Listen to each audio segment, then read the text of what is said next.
All right, welcome VoiceBot Nation. I'm Brett Kinsella from voicebot.ai. We are excited to be here today to talk about voice assistant SEO, and in particular, how it impacts brands. There are a number of studies out there around voice search, and we're familiar with them, but they are focused on general knowledge, and they're not asking what turns out to be the tougher questions about brands and products. Since marketers are making investment decisions around voice, we wanted to do a much more targeted analysis that they could use to better understand how to apply their efforts. Now, I'm joined here today by two collaborators in this project. But before I introduce them, since some of you are watching this via webinar, I want to point out that you can ask the Q&A in your panel in Zoom. You can ask a Q&A. We will do questions and answers at the end. So please put them in there. You can use chat, but it's going to be more likely that you'll get your question answered if you'll put it in the Q&A section. So we'll try to save some time towards the end for that. All right. So my first collaborator on this project, Ben Fisher of Magic & Company. Ben, please introduce yourself. Hey, Brett, good to be here. Good to help you give a voice to the voice revolution. I'm Ben Fisher. I'm the CEO and founder of Magic & Co. We are a conversational design studio based out of Dumbo. We work with a lot of different industries, from CPG to hospitals to the government, banks, and you name it, to put them on the assistants and help connect them with their customers. Okay, that's great. Now, you said you're based out of Dumbo, but I think you could be maybe more generic in terms of the way you describe where you're based. Okay, sorry. We're based out of New York, in Brooklyn, in Brooklyn, in a little area near the water called Dumbo, which means down under the Manhattan Bridge. Got it. We're under a bridge. Not everyone in VoiceBot Nation lives in New York City, so I'm glad you're able to clarify that. Yes, you are in what many people think is the central location for lots of things worldwide. Ava Muchler, my co-founder of voicebot.ai, introduce yourself. Hello, guys. My name is Ava, and I was the lead researcher on this project. I asked all the questions to Google Assistant, both on the phone and on my Google Home. I also did most of the Amazon Echo questions, so I know the data very well. I also did the design for the project. Excellent. Thank you, Ava. We definitely spent a lot of time asking questions to these devices and learned a lot. Now, for those of you who are listening by podcast, we will definitely try to explain what we're showing visually on the screen as well. And I did want to point out to everybody here, this will be available as a recording, so you'll be able to watch the entire video of this presentation today on the voicebot.ai website within the next couple of days. That will be up. In the meantime, if you want to follow along with what we're doing and you have not downloaded it already, there is a 40-page report called Voice Assistant SEO for Brands, and you can find that at voicebot.ai/research. voicebot.ai/research. So go check that out, download that, and then we have a new webinars tab on the website. You'll be able to see this video afterwards. Okay, let's get started. So the first thing I want to talk about is voice search assistants and brands, and tell you what we did. So we had 4 question categories. They were largely about product categories, what information about brands, and specific types of things that consumers asked about brands commonly. We covered 4 voice assistants, and we did that on 5 different devices. So the 4 voice assistants are shown there: Bixby, Siri, Google Assistant, and Alexa. We actually used Google Assistant both on the smart speaker as well as on the smartphone to make sure we could identify differences in terms of how Google Assistant displayed results, and there were definitely differences.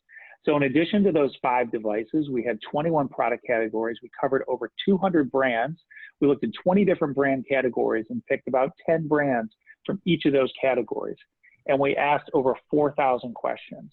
So when you ask that many questions about that many brands, you learn a lot of things. Before we get into the findings, I do want to point something out. There's an internet myth out there attributed to ComScore incorrectly that they said that 50% of all search will be by voice in 2020. It is not true. It's a misunderstanding of a quote made in a different context by a different person. So Comscore was very happy that we tried to clear this up. So the question is then, if it's not going to be 50% of all search is voice search by the end of next year, does that matter? Should we just ignore it? Is it not important enough? Well, just because people are trying to overinflate how quickly the adoption was doesn't mean adoption isn't significant. So other researchers have come up with this figure of 13% of all search in 2018 was likely voice search. That was 260 billion searches on Google alone, in the Google ecosystem alone, if you look at the search total from that. So if we think about that, just that number, 250 billion searches a year, you can imagine there was some motivation to say brands and marketers should be thinking about this, and they didn't have maybe the right type of information to make sound decisions. So that's where we stepped in. The other thing we wanted to point out before we go too far into the data is to talk about this idea of voice search coming in many different flavors. So we have voice search on the smart speaker, which often returns one result, which is audibly delivered, sometimes a couple more, but usually just one. And that's a key part of voice search and the fact that you're not getting as many answers. On a smart display, you're often getting more options. You'll get the audible response, but you might get up to 10 items that are displayed that you can scroll through. So these voice interactive devices with the screens are giving you sometimes more options, something more similar to a desktop, but not quite the same. On the smartphone, we're seeing between 1 and 15 results on Google Assistant. So sometimes it'll just give you the audible answer. Sometimes it'll give you 3 answers. Sometimes it'll have a carousel. Sometimes it'll have chips. There's a lot of different ways it displays that on the screen. Those of you who have done some voice search on Google Assistant or have a voice app are probably familiar with these.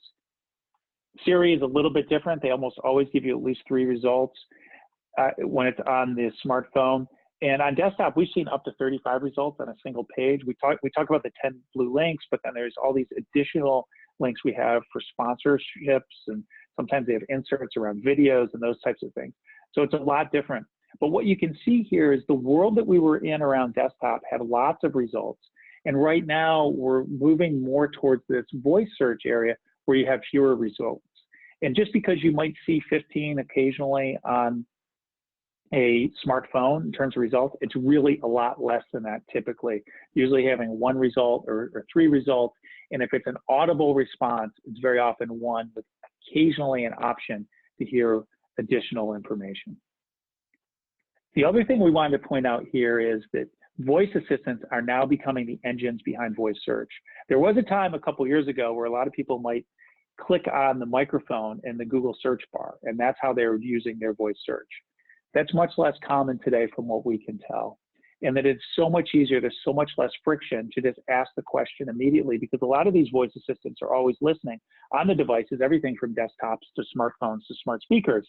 And you can just say it, you don't need to click. Or sometimes even on the smartphones, like Samsung with Bixby, for example, or some of the Google or some of the Android devices, you just click a button and you automatically are into that voice assistant. So it's a low friction point for accessing voice search, and we expect a lot more of that to be taking place and to become a much bigger percentage of all voice search going forward.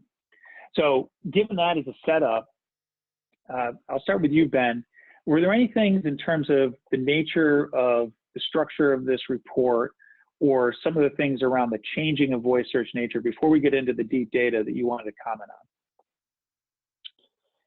Well, I guess just what you said about this, voice search, previously being considered, clicking the microphone in the Google, the Google search box from your mobile device, and transitioning onto actual different platforms, right? I'm going to use platforms, as the word to describe these systems like Google Assistant and Amazon Alexa, although I know you've had some comments on that, but transitioning onto those platforms, and as a result, the algorithms being different, right? And I think that's what is beginning to firm up, from a marketing perspective, is that the devices, you know, do have their own logic to them that may be different than what, you know, Google search, which, you know, obviously is the dominant one,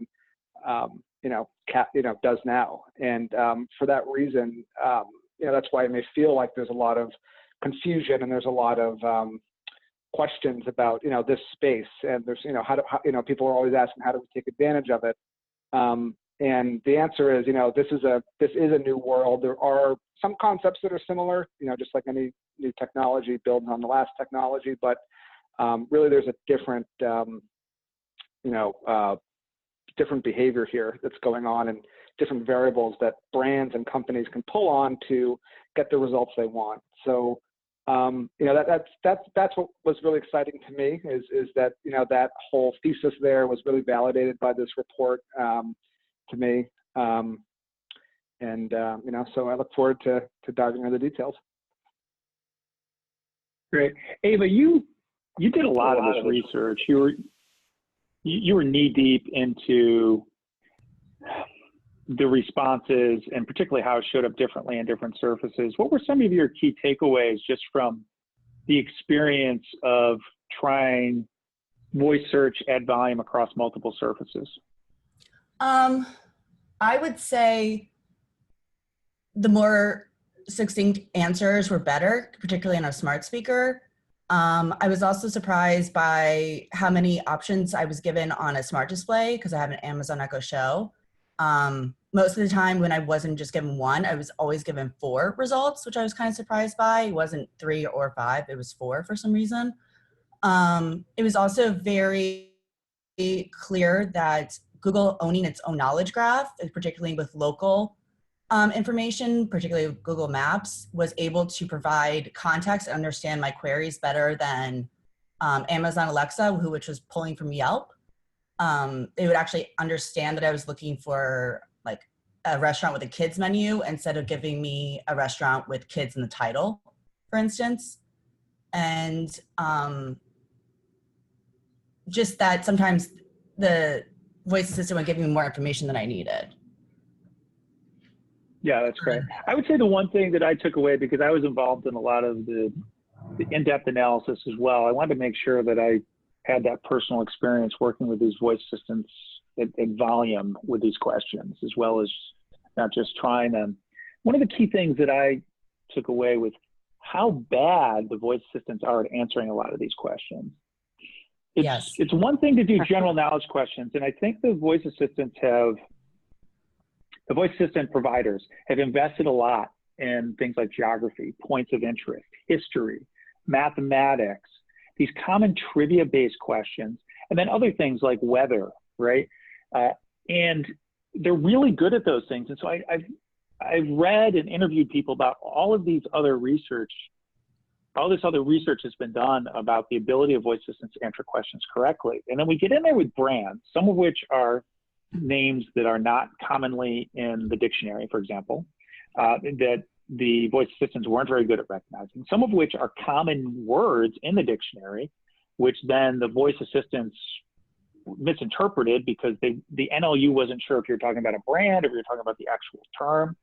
And so when we went to this idea of evaluating voice search for the concept of brands, they just did much worse. There's a lot of work to be done, both on the side of the voice system platforms, but then also on the side of the brands themselves in order to be able to provide that information, make sure it's surfaced properly. Right, and I found it funny that there were certain brands that across the board, none of the voice assistants knew. For instance, Sprite, I kept on getting Elf or Fairy as a definition. Yes, there are some of those words that just have other meanings, and the NLU just could not do it. Great example. Okay, so let's keep moving here. So let's talk about the market data. So one of the things we like to talk about at VoiceBot is there's a lot of technology out there that has a ton of promise, but it doesn't really matter that much until it starts getting adopted. And so that's what we're always looking for. We're looking for signals that consumers actually care and are incorporating these behaviors into their daily life. And that's a signal to us that this then is going to become important. Voice search clearly at this point is starting to to reach that standard. And one of the things that we would point out here is that just over 58% of US consumers in January 2019 said they were using voice search or had used voice search at least once. So that's about 40%. So I think 3/5 have used voice search, 2/5 have not, 41% have not used voice search. But that's a significant number of US adults in our sample. And the other thing that we thought was interesting was that while just over 58% of consumers had used voice search overall, 88% of smart speaker owners had used voice search. So that's not really that surprising if you're familiar with voicebot.data and some of the consumer research we've done, where very often asking a general or knowledge question is the top most used use case, or sometimes it's competing up there with music in terms of even level of frequency, but it's really up there very high. And so this fact that smart speaker owners were more likely to have used voice search didn't really surprise us that much. And we believe that it's actually influencing the overall level of voice search as people become more accustomed to asking questions to voice assistants in the home. They're using it on the other services. Ava, would you like to comment on that in terms of your observations? Yeah, I'm not surprised, because if you want to convert someone to doing voice search, make them do this research, because after doing this, I exclusively use Google Assistant on my phone now to ask like quick questions, and I'm definitely a Google Assistant convert. But I have noticed that I've increased my use after doing this, and because I know what they can handle and know what kind of answers I'll get. So I'm more confident now in using that, personally. Yeah, it's pretty amazing. I have to say that I presented some data last summer, just a year ago, at the first sort of voice summit in New York, New Jersey, and I said, hey, smart speakers are essentially training wheels for using voice on smartphones, because we saw already that a significant percentage of smart speaker owners said they were using voice more on their phones. What do you think this will lead to, or what do you think the impact of this has been? Well, the impact is that, there's just so much data, right? There's just so much going on, and things are moving so fast now, especially in business, that voice is just becoming this frictionless, easy way to answer questions, right? Or get what you want. Long term, I mean, we're definitely looking at, a voice-only world, like, everybody here has talked about. And, it's really manifesting, and, just from personal experience, some of my friends' children are, not even using computers anymore, right? They're just using Alexa. They don't really need the computer anymore, the PC as we know it, right? Or the screen. They're just using Alexa basically, and the phone and stuff like that. And so, long term, it seems like, we're just heading in that, we're just using voice to get what we want. And but again, back to the Sprite example in the beginning. It's becoming a knowledge graph that brands need to do certain things to get on, right? It's not copying Google. Google's a private company, right? It's not like all these things just exist and it comes up. And so, back to the Sprite examples, brands really need to get on the voice assistants in order to be able to be found, in order to classify themselves as relevant to certain results. And so, I think that's, larger picture, that's really what we're talking about here. Is we're talking about search, just because the world's changing, search being voice, performed through voice, just like this data shows, and brands having to put themselves there.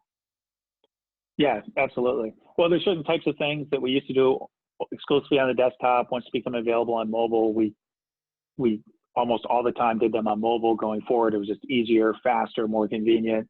And then right. I think we're finding a new class of things that are just easier to do with voice. And that's not all search, but a certain percentage of search is going to be much better with voice And then these voice-only interfaces or the voice plus multimodal interfaces are going to drive that type of change of behavior. And we're already seeing this. We can see on the data from September 2018 and January 2019, we asked the same question about voice search frequency. And what we found is that about 25% of US adults were using voice search on a monthly, at least a monthly basis, monthly or daily, in September of 2018. That rose to about 33% as of January 2019. So we saw even in a 4-month period or so that there was a significant rise, that people started using voice search, and they're reporting back and saying that they're more likely to be a monthly active user. So I thought that was really interesting. If we keep moving along, one of the things that I think about is say, okay, a lot of people have used voice search. We see that there are, it's growing. So the trend is upwards over late 2018 to early 19. So then what could we expect going forward? And so one of the other things that we looked at was asking these consumers whether they expect to increase, stay the same, or decrease their level of voice search. And what we're seeing here is, again, a 47% rise of some sort among all consumers. Among smart speaker owners, it's actually almost a 62% rise that they expect. So again, we're seeing that difference in terms of all consumers who aren't necessarily smart speaker owners are saying, hey, almost half of them expect to do more voice search next year. And if you're a smart speaker owner, you're going to be even more likely to increase your voice search use. And what we also point out here is that only about 3% expect to do less of it. Now there's somewhere between 38% for all consumers or 27% of smart speaker owners expect to do about the same in terms of their voice search, but almost nobody expects their voice search to decrease. And the people who've already started using it, most of them expect it to increase. Okay, one more other thing I wanted to point out, and we'll get Ben and Ava to weigh in here too before we look at the search results data, is where is the voice search happening? So a lot of the activity, a lot of the focus is around smart speakers. It's a new device, they're voice only. So any type of search that's being done there, all the interaction has to be voice first. Even when you get to the smart displays, they're designed to be voice first devices. And so we think about those as being real catalysts, and they very well may be, but when we surveyed all consumers, we found that of the people who use voice search, only about 45% had used it on a smart speaker. About the same number had used it in the car, which I think is kind of interesting. Smartphone users, 91%. So of the people who use voice search, over 90% have done it on a smartphone. About half as many have done it on a smart speaker or in the car, and then laptop and smart TVs and other types of things is maybe a third of that.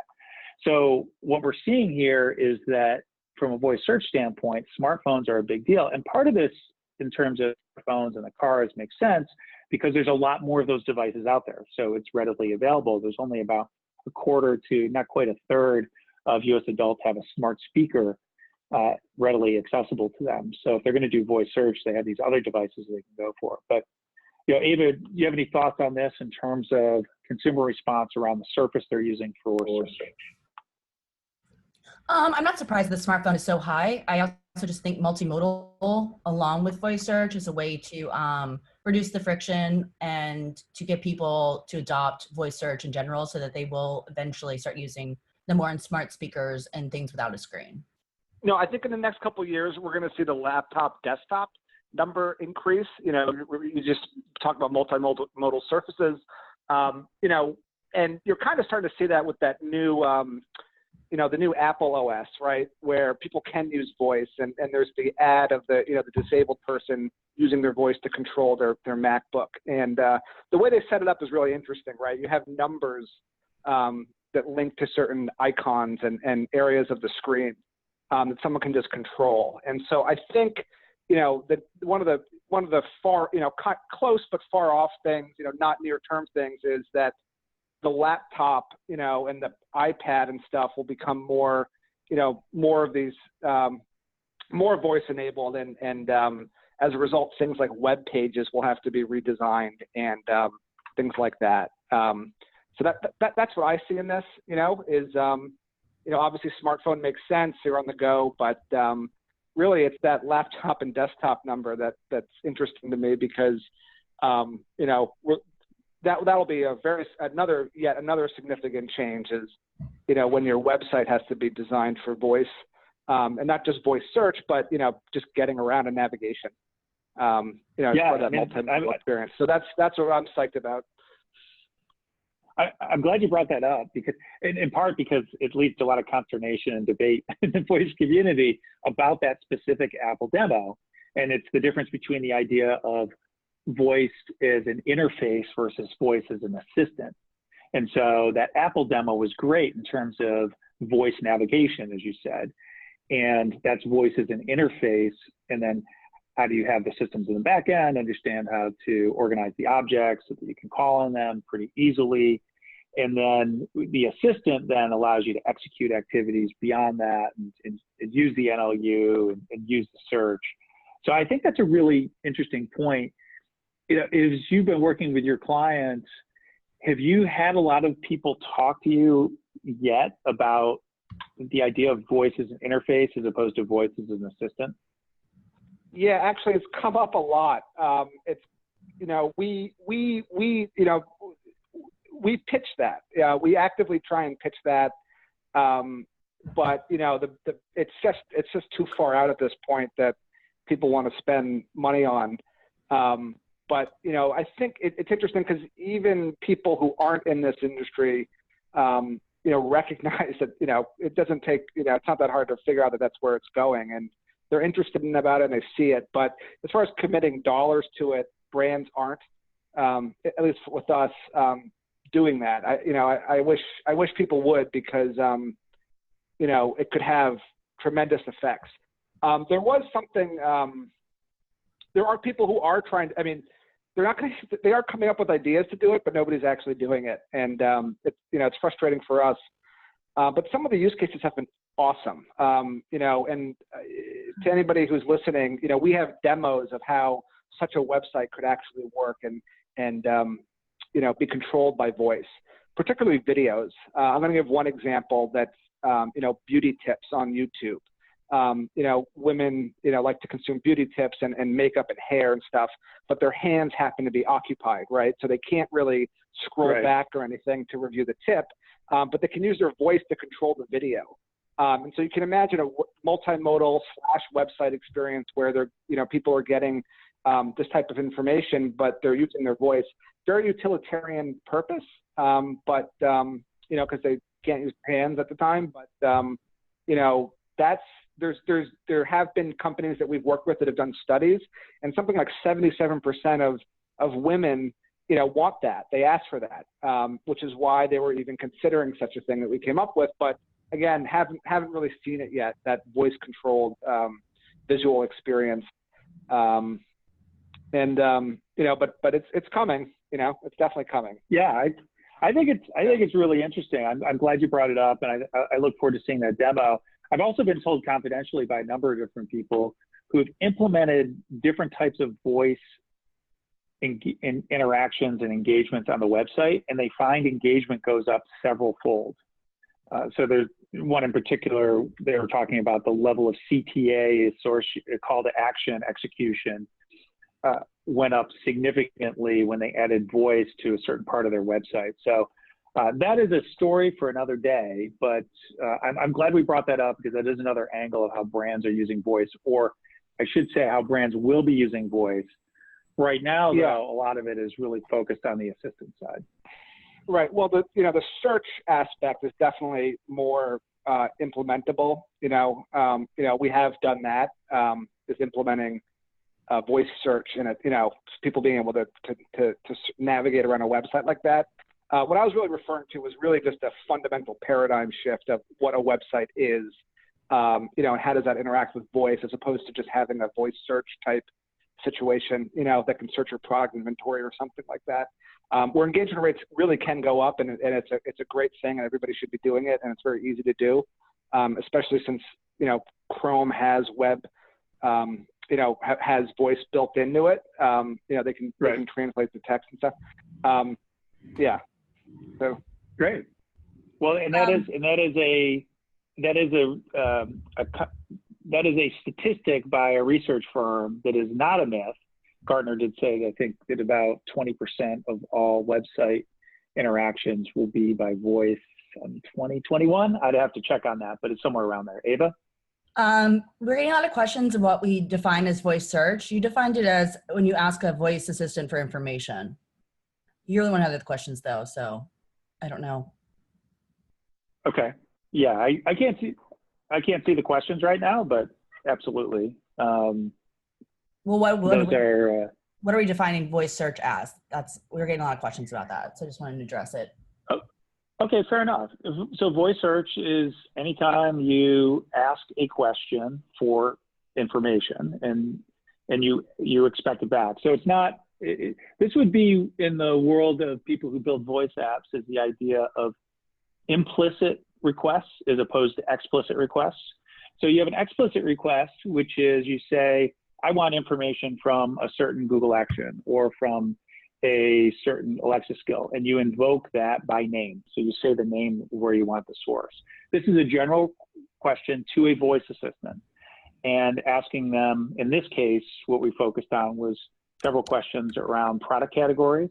So everything from like, what is the longest lasting lipstick to what car has the highest safety rating, to specific questions about brands to say, what is the brand? How do I contact a certain brand? Where can I buy a brand? But that's the way we described it for this activity. Okay, great.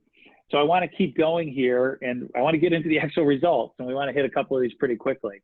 So number one is Google blew away the competition. I guess this probably doesn't surprise people, but if you look at some of the other studies out there, Google did much better comparatively to the other voice assistants than in some of these other studies.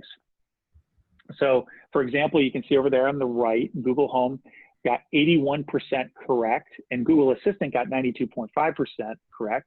The reason those are different is because Google Assistant on the phone had the opportunity to give you web links in addition to a voice response. So there's some variant in there where they can give you additional information that's not yet conversation ready.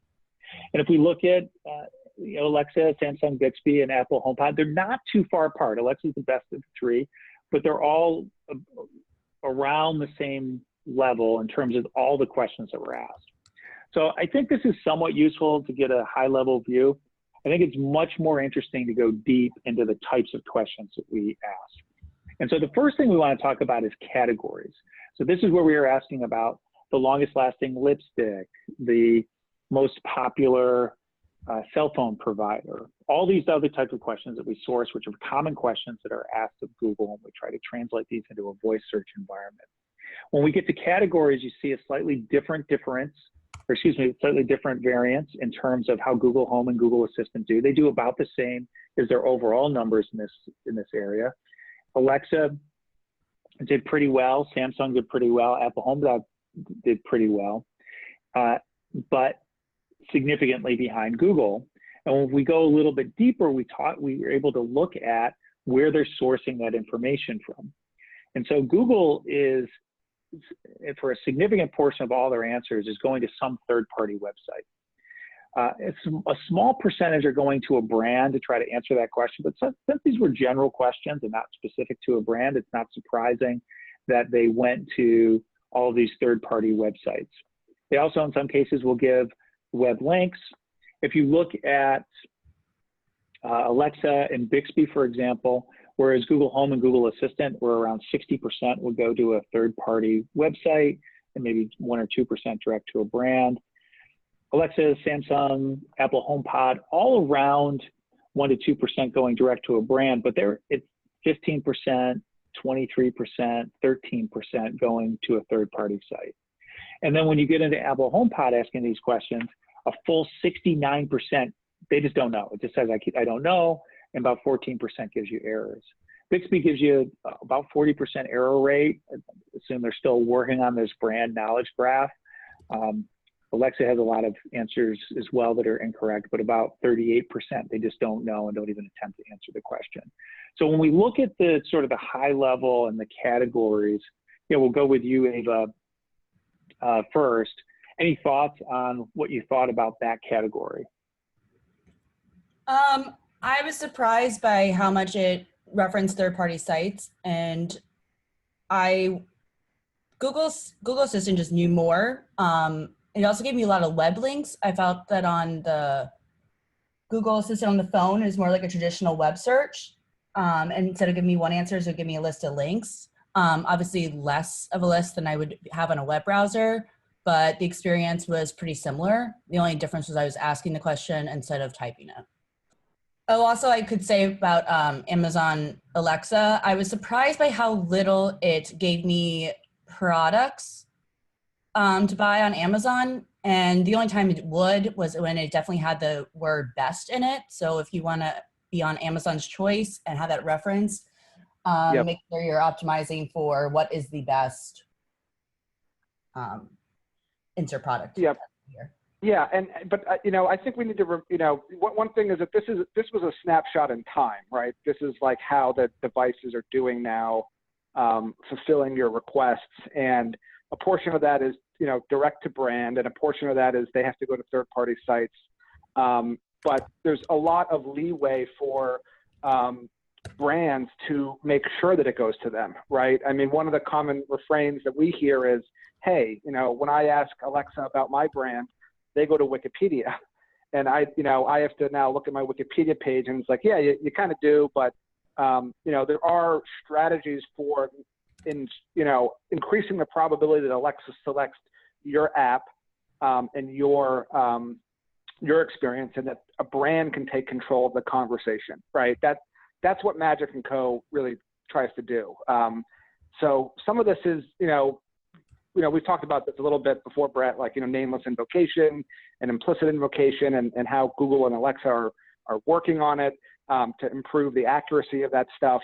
But, it's getting better, and a brand can really control the conversation and not have it go to Wikipedia, but have it go to what they want it to go to with the right programming. And both Alexa and the tools available to programmers to ensure that a brand is properly represented.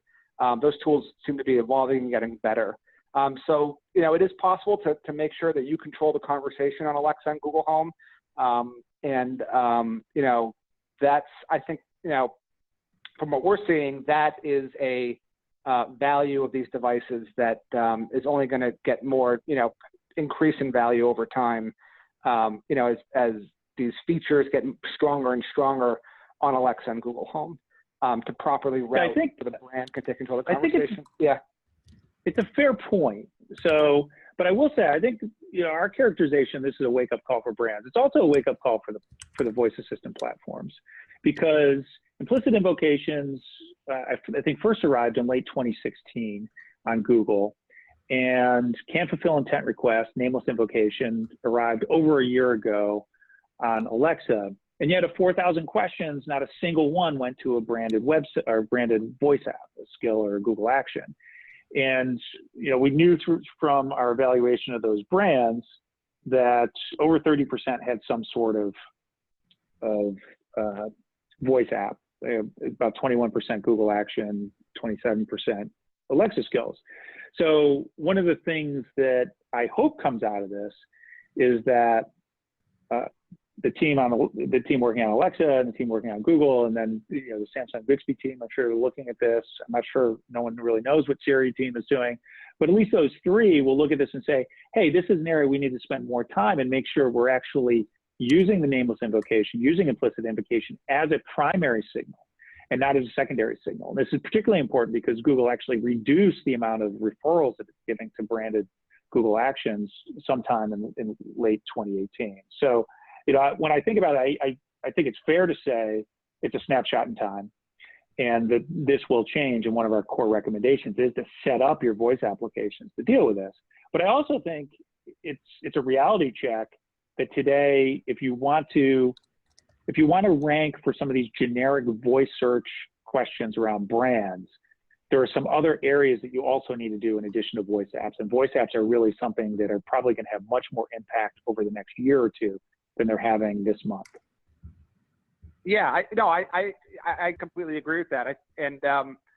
You know, from our, but some of the features for the search, like directing to an app, it may not be sufficient just to have an app, right? It may you have to invoke certain actual functions that tell Alexa, again, what you're familiar with, because we talk about this all the time.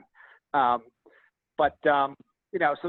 even though if you have an app, you have to do a little bit more than that. So, but yeah, I Yes. completely agree. I think over time, as these features, because nameless invocation, I think it's only been out like 8 months or something, like actually live, or like when we were at the Voice First conference is when it first started coming out on Alexa. Yeah, it was in preview it's only been before around that. a little bit. So yeah, that's fair. It's newer, and the other thing I think is a fair statement is a lot of brands have not attempted to answer basic questions about themselves within their voice apps, and so they wouldn't even have that as a signal if it was an option. So Right. that's another thing for them to think about. Can you say, like, how do you contact a brand if you thought about making that an intent within one of your existing voice apps, or launching a separate voice app which only answers these sort of common questions, so that you're not dependent on what Yelp says or Get Human or one of these other sources that they go to? I think it's a good question. Now, if we go back to Wikipedia, which is that third party, and that frustrates brands to no end, in that if you look at these voice searches, it's on the screen right now, 99% of all questions that start what is, then a brand name, go to Wikipedia on Google Home and Google Assistant. It's also 99% on Apple HomePod. It's also 99% on Alexa.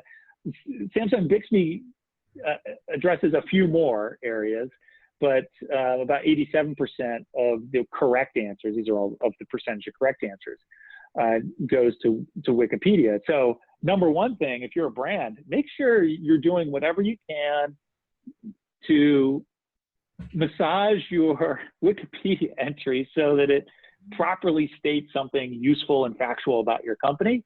And unlike, what was it, Dasani, Ava, that actually mentions a competitor in the first sentence.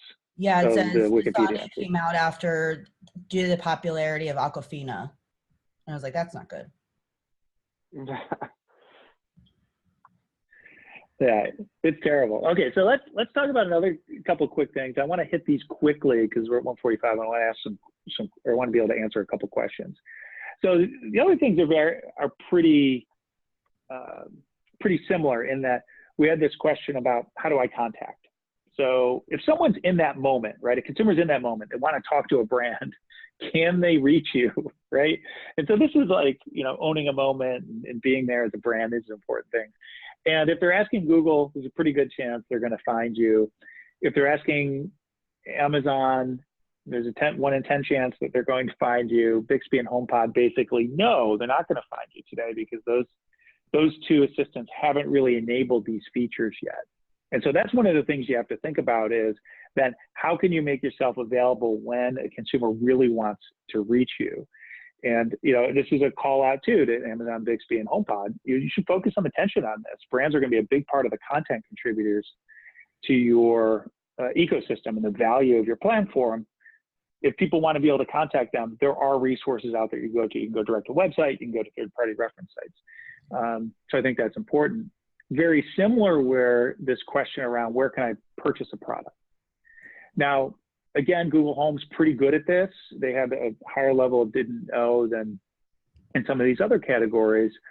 But if you look at it, this is something that Bixby hasn't enabled at all. HomePod almost always says it cannot do it. Only when Yelp says that it has an answer can it give you a suggestion for a local purchase. It's pretty good with fast food restaurants. Beyond that, it's not very good.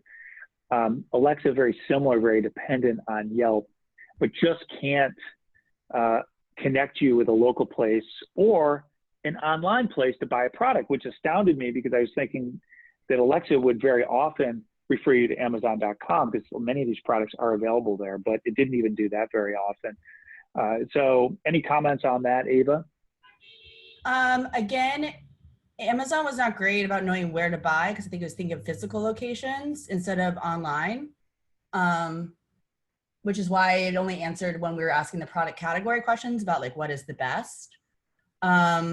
Google, I was always, most of the time did it and then would give me specific products near me. So like if I asked where I could buy beer, it's say Corona at Target, which is 0.01 miles away.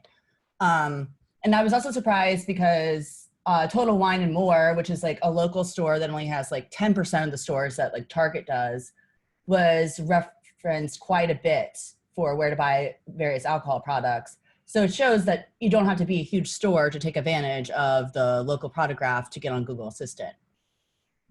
Yeah, it seems like there's too hard of a linkage between where and tying it to location, whereas the NLU should have the ability to discern that some products are available online as well for digital ordering as opposed to just analog purchase. And that's an area where I think the voice assistants can do better. And I'll get to you, Ben, but I do want to say just one more thing because you brought this up. You know, Google we're characterizing as a local hero, in that when you ask where to buy things, it's, you know, over 90% of the time on Google Assistant on the phone, it's going to tell you. And a significant portion of that, 58% on Google Home, 57% on Google Assistant on the smartphone, is from the local knowledge graph. And local knowledge graph could be from Google My Business, which everyone should optimize for. There's a process to do that, but it gives you details about store hours and your location and those types of things. So you should do that because it's accurate information that's very often the source for Google. But there's also this local product inventory feed, which retailers can put in. And basically it hits a database and it says, I have this product basically on my shelves. I'm located at this place and it's selling for this price, right? And it's really amazing. Ava, you mentioned this, but you can just say, hey, I want this, and it'll tell you the place that's closest to you with it, tell you the price, and it'll often give you an option to hear a second place, and sometimes the price is different, maybe it's 2 miles further away or something like that. But really useful in the moment. If I need something right now, I can ask Google, and I can know where to find it. And retailers that have tied into this, I think that's a significant advantage as this behavior increases among consumers. And retailers that aren't, it's going to be a significant disadvantage. Any thoughts on that, Ben? Yeah, I mean, you know, it just confirms what this study and other studies have said, which is that more people in the world use Google for shopping than Alexa. You know, believe it or not. I don't know if, you know, I think in the US it's a little bit Alexa, but more people use Google for shopping on an international basis if you count up everywhere everybody is. And the question is that because Google is so much better at delivering what people want in terms of products because of Google My Business and Express Checkout and all of those things, which brands should be on if they want to have their products be available within the Google ecosystem, you know, or is it something else, right? And so, you know, you'd think Alexa would be dominant in this area just by nature of being with Amazon. And it's kind of not, you know. And, you know, again, you know, just back to what we were saying before is some of that's just because of, you know, Amazon is somewhat expecting people to program their own skills to be able to account for different questions like, you know, where can I find X or Y? What tell me about this product, you know, what's the best coffee? You know, brands being able to handle that, you know, with their partners, and Amazon providing this platform for partners and brands to develop on it together. You know, some of it's because of that, right? Where the logic is sort of up to the app. I think so. But you know, that's what's, you know, it's just so fascinating to see that Google, you know, overall is ahead in the product category search internationally, which is kind of surprising. It is interesting. I mean, and one of the factors there is clearly that Amazon's not in every country and Google is, so that's one of the factors when you get that global. But the other thing is, you know, people have these smartphones and they're asking by voice on the smartphone. People aren't accustomed to using the Alexa app. on the smartphone when they're out and about. Oh, yeah. And Yep. one of the things I think is important is in several countries, the #1 place for product search, directed product search online is become Amazon.com. And so Google's missing out on a lot of that. However, that's the interesting thing when you shift platforms. When you go to voice, Amazon sucked a lot of that search away. People say, oh, if I need a product, they go to Amazon first, maybe Google second. That wasn't the way it was maybe 5 years ago, but certainly the way it is in several countries today. But now when we go to voice, behaviors change. So maybe I become like Ava and I start using Google Assistant on my phone all the time because that's the easiest way to do search, and I can do all my search there. I will just close and then we'll take a couple questions. Some key findings around Google Assistant and Amazon Alexa. So first, the local product inventory feed on Google is important for product queries. So you should definitely, if you're a retailer, optimize for that. If you're a direct to consumer seller, that's a place for you to think about if there's a way for you to hack that essentially to get in those results. The information for Google My Business is also very helpful. And Google Assistant does bias today towards lists, like listicles, more than FAQ pages. So if it's going to a third-party site, you might think about listing some of your information about your company in listicle form. It's a little bit of a hack. I don't know if it'll be a long-term benefit, but certainly today we saw a lot of that. And then the other thing I will say is Google did pull back on these implicit invocations in terms of delivering them to Google Actions. We saw that in other data last year. We expect that probably to get rectified over time, but so you should do implicit invocations, but it's not a panacea today. So you need to think about putting your implicit invocations in there with Google, and you need to have the type of questions answerable within your Google action that consumers are asking. And that same advice goes for Amazon Alexa. Some other ones do as well for Alexa. Wikipedia is a key source of information, so don't forget about that. Yelp is also a key source, and to the extent that you can optimize Yelp a little more, you really have a significant advantage potentially in showing up in searches beyond some of the other players. If you can get into Amazon choice status, through the Amazon.com, selling on Amazon.com, you not only are going to get some benefit for people who are doing visual search, but you very likely will get benefits for some of these implicit searches done by voice. And so that's one of the things we saw time and again. Ava mentioned that. The nameless invocation or can fulfill intent request, it's not really driving brand discovery today. Maybe that's partially because of what Ben said, that it's only been generally available for a few months now. I think it's also partially because brands haven't tried to answer a lot of these questions in their voice apps or their skills. They needed to start doing that. And the other thing we say is keep an eye on this new concept of Alexa conversations. I won't go into that. We talked about that in the Remar's podcast episode in great depth, so you can find out more at voicebot.ai on that, but that's something to keep an eye on. Okay, so some interesting findings. Ava, I know we've got a lot of questions. We're not going to get through them all, but maybe you could just pose one or two of the top ones to Ben and I, and we'll see if we can handle those before we finish today. Yeah, I'll ask this general about strategy. Mark wants to know, other than trying to update the Wikipedia entry for your brand, is there a way to change influence the answer Alexa Google Assistant returns? Ben, do you want to start with that, or you want me to take it? I'm just looking for the question. Yeah, no, I think there's maybe 7 or 8 different steps in different places online where you can help ensure that on Alexa specifically, you can drive, you can drive questions, to what take control of the conversation, as we like to say at Magic. So there's 7 or 8 like data sources, whether it's Yext or Wikipedia or a bunch of other ones. And we're happy at Magic to provide a list to you of how you can do that. Like we've been saying on this podcast, making an app and being able to tell the app to fulfill some search questions that may be commonly asked about your brand or about your product category can also do wonders. So it is a multi-pronged approach if you want to increase the chances to be discovered And that's what we do at Magic & Co. So I don't know, Brett, did you have anything to add to that? Or? Yeah, I'll add just a couple of things. First of all, I agree that it's an all of the above strategy. I will say another thing. One of the things we did is, in addition, we didn't talk about today, but Ava and I evaluated almost 40 articles by voice search or by SEO experts about voice search. And we found that most of the things that they're recommending have no impact.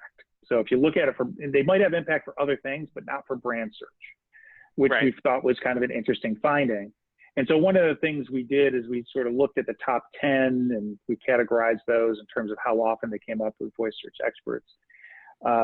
And largely you can ignore that, but in the last section of the report, which you can find at voicebot.ai/research, you can download it. We actually list 10 different things that you can do to help you today rank for voice search through assistance, as well as set yourself up for more success next year. So Ava, do you want to ask one more question and then we'll close it out? Yeah, it's another question about strategy. John wants to know, does it matter if you have a skill or action published when it comes to general questions? Well, I would say right now we're not seeing questions about brands going to skills or actions. Now, that's not to say that there aren't some. We did see a couple that went to in our research, but it's a very small percentage. And one of those I thought of was, you could have argued was a mistake, but it's not having a big impact. And so the question is, why is that? It's because the voice assistants aren't looking to the voice apps to answer those questions, or is it because they're not properly configured? Like you don't have the right content in there, you haven't done the right information around the implicit invocation or the nameless invocation data. So those are some of the things that you need to do. My expectation is this would be a big benefit over time, but today is not having a really big impact, at least in the next 4 or 5 months. Ben? Yeah, I mean, we have a lot of success with those features, and I don't know why, the report clearly shows that a lot of brands aren't being surfaced via this method, but that's not to say it can't. And again, Amazon will tell you that it's an effective means. We've seen it be an effective means, and I think it's just this is such a new space that people just need to dive in and start small, and that's what people did over the last year and over the next couple of years. This will become a stronger conduit to be discovered. So with the right programming, the right partner, the right consultancy, we are seeing results in that. That's why it's so important about who you choose. There's a lot of apps on Alexa. There's like 50 or 60,000 apps published. And there's a lot of things that can, happen there, right? With so many different, independent providers and things like that. With the right kind of partner, publishing an app can have tremendous benefits for your brand to be discovered, whether it's general questions or whether it's more complex questions about ordering things and stuff like that. That's how we see it. I think it's fair. I think it's important to say that we asked some very specific questions. What is a brand? How do I contact a brand? How do I purchase something from a brand? And then some other set of questions around what's the best, what's the longest lasting, all these other types of things. And those tend to be going to these traditional search engine knowledge graphs today. But there's two things when you think about voice apps. One is you need to think about answering some of those general questions as well as all these other experiences, because most of the brands are delivering these experiences as opposed to pure information. So you need to think about how you can add information so that you can answer some of these questions, either in that Alexa skill, Google action, or a separate one that's just designed to answer those questions, because then you'll have more control. And until you do that as a brand, you are not going to have control. You're not going to be an option. It's always going to go to these third parties, or it's going to go to a default like, I don't know the answer. So that's important. The other thing about voice apps that I think is often overlooked is the explicit aspect of this. So these are implicit, these are generic questions around brands, but the explicit, when you ask to talk to a brand, when you're asking something specific or about a brand, if you don't have a voice app of some sort, you can't answer that. And so, you know, this idea that consumers will begin to learn that brands have these properties out there and then they're conversational, they can answer questions, and they might have these other type of experiences are important. What we're trying to surface here is what the state of voice SEO today is for brands. I think there's a lot of work to be done on the brand side as well as on the platform side. And I really want to thank Ben and Ava for joining me today. Everyone listening, we're going to have to bring this to an end, but go to voicebot.ai/research to read the entire report. It's 40 pages, lots of charts, lots of data. Happy to answer questions. There's some questions that were posed today that we just didn't have time to get to. I'll try to answer as many of those as possible. Ben probably will too on Twitter. So we'll try to get some conversations going. So look at Brett Kinsella and at #1fish on Twitter. And I just want to say, hey, thank you, Ben, for giving your expertise. Thank you, Ava, for sharing your expertise and experience and, you know, helping create a conversation about this within the voice first community.